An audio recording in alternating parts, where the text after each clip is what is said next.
Welcome back to my channel. మనము previous క్లాస్లో 1853 charter చట్టాల గురించి తెలుసుకుందాం. అయితే మనం అనుకున్న దాని ప్రకారం ఈ చట్టాన్ని 20 సంవత్సరాల వరకు కొనసాగించాలి.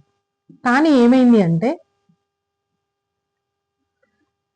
1857 తిరుగుబాటు తర్వాత జరిగినటువంటి పరిణామాల దృష్ట్యా 1858లో భారత ప్రభుత్వ చట్టాన్ని తీసుకొచ్చారు.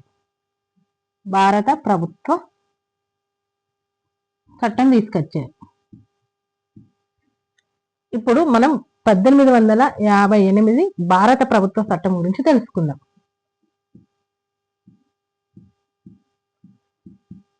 ఈ చట్టాన్ని మనం గుడ్ గవర్నమెంట్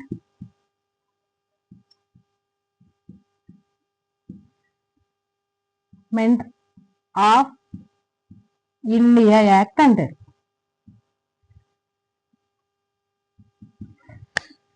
ఈ చట్టం ద్వారా ఏం చేసిరంటే భారత గవర్నర్ జనరల్ అనే పదవిని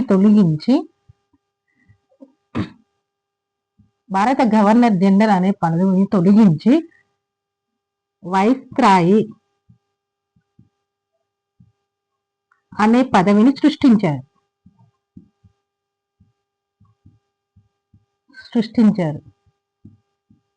ఇలా భారతదేశానికి మొట్టమొదటి వైస్రాయి లార్డ్ కానింగ్. తర్వాత ఈ చట్టం ద్వారా రాజ్య ప్రతినిధి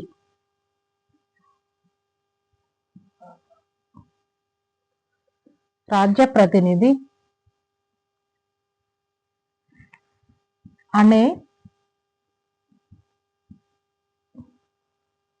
పదవిని సృష్టించారు. ఈ మొట్టమొదటి రాజ్య ప్రతినిధి అనే వ్యక్తి చార్లెస్ వుడ్. అంటే భారతదేశానికి మరియు బ్రిటిష్ పార్లమెంటుకు మధ్య సమన్వయకర్త అన్నమాట. చార్లెస్ వుడ్ మొట్టమొదటి రాజ్య ప్రతినిధి. ఈ రాజ్య ప్రతినిధికి సహాయం చేయడానికి 15 మంది సభ్యులు ఉంటారన్నమాట. తర్వాత ఈ చట్టంలోనే ఏం చేశారు అంటే 1784 పిట్స్ చట్టంలో చేసినటువంటి బోర్డ్ ఆఫ్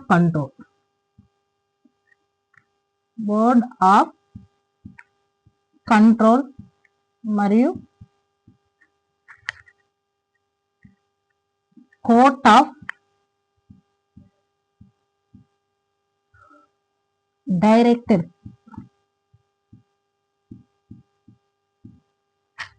అనే పదవులను తొలగించారు. ఈ రెండింటిని తొలగించారు. తర్వాత ఇక్కడ 1858 భారత ప్రభుత్వ చట్టం గురించి తెలుసుకుంటున్నాం. దీనిలో భాగంగానే కింద చెప్పినటువంటి విషయాలు జరిగింది. 1858 భారత ప్రభుత్వ చట్టంలో మనం ఇంతకుముందు చెప్పినటువంటి కోర్ట్ ఆఫ్ డైరెక్టర్ మరియు బోర్డ్ ఆఫ్ కంట్రోల్ అనే పదవులను తొలగించారు. దీన్ని తొలగించడం వల్ల ద్వంద్వ పాలనకు ముగింపు పలికిన చట్టంగా చెప్పవచ్చు.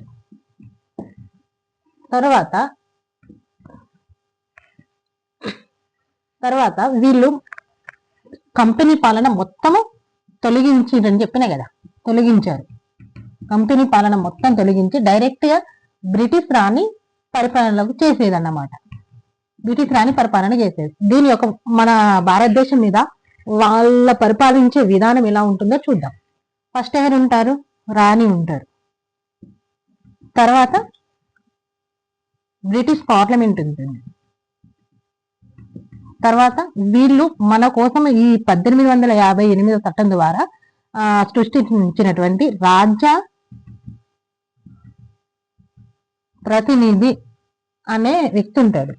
ఇతనికి సహాయం చేయడానికి వైస్రాయి అనే అతను ఉంటాడు. ఇతని కింద ఎవరుంటారు? కలెక్టర్ ఉంటారు. ఇతని కింద ఎవరుంటారు? తాలూకాదారు ఉంటారు.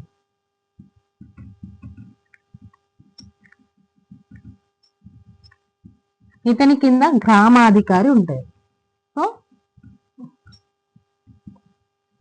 గ్రామాధికారి ఉంటారు. అంటే బ్రిటిష్ వాళ్ళు, బ్రిటిష్ రాణి బ్రిటిష్ కంట్రీలో ఉంటూ మన దేశంలో పరిపాలనా విధానం ఇలా చేశారు. అంతకుమించి చాలా ముఖ్యమైనటువంటి అంశము, ఈ చట్టాన్ని 1858 నవంబర్ 1న లార్డ్ కానింగ్ వైస్రాయ్ ఉన్నారు కదా, అతను చదివారు. ఎక్కడ? అలహాబాద్ లో చదివారు. అలహాబాద్ లో చదివారు. అందుకే అలహాబాద్ను నవంబర్ 1, 1958 ఈ ఒక్కరోజే నవంబర్ 1, 1858 ఇవాళ ఈ ఒక్కరోజు భారత ప్రభుత్వానికి రాజధానిగా అలహాబాద్ను పేర్కొంటారు. తర్వాత మనం చెప్పుకునేటువంటి అంశము, పనిచేసినావా?